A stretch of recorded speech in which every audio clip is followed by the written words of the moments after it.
نشأ في قبيلة مراد بمحافظة مأرب. حرص والده على تعليمه فدرس والتحق بالكلية الحربية بصنعاء، ثم في كلية المارينز بالولايات المتحدة الأمريكية، حيث كان أول يمني يدرس في هذه الكلية. تولى قيادة الشرطة العسكرية من عام 2005 حتى 2014، ثم عينه الرئيس عبد الرب منصور هادي قائد قوات العمليات الخاصة، قبل أن يقدم استقالته منها قبيل اجتياح الحوثيين لصنعاء. اللواء مجلي مجيدي المرادي ضيفنا في هذه الحلقة من اليمن بودكاست، يستذكر معنا أهم محطات حياته العسكرية وشهادته حول الخيانات العسكرية التي سبقت سقوط صنعاء. نذهب إلى الحلقة.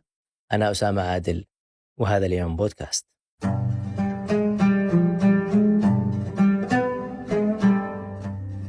وأنا جايين يا فندم على الاستوديو، كلمتني على موقف استقالتك من قيادة القوات الخاصة أيام هذه. لو بدأت معك من هذه النقطة وبعدين نعمل فلاش باك على حياتك، لكن ايش تعرف ليش قدمت استقالتك قبل دخول الحوثيين تقريبا بشهرين إلى صنعاء؟ والله يا عزيزي، السبب هو إنه الإنسان يحافظ على تاريخه. وأنا تاريخي العسكري هو طويل، يعني من عمري 12 سنة يعني. فلازم أحافظ عليه، وأنا كنت أشوف اللي فوقي بيبيع. أيوه.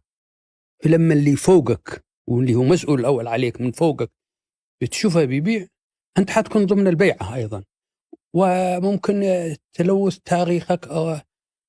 فبدال أن أحافظ على المركز اللي أنا فيه والمسؤولية، لا، أنا فضلت أن أستقيل، أقدم استقالتي وضويت بيتي. كنت عارف أن الحوثيين هيدخلوا يعني؟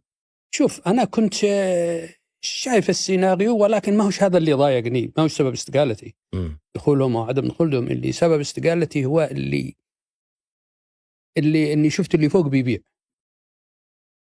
يعني بيبيع حقيقة، وأنت أحسن لك أن تختار الطريق الصح.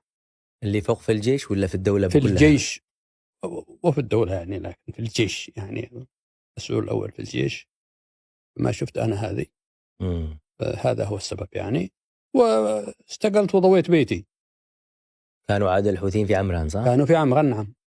وانت يعني شميتها زي ما يقولوا من هذاك الوقت يعني؟ هو شوف يا عزيزي، عندما بعد أن دخلوا عمران بأسبوع، وأنا الحقيقة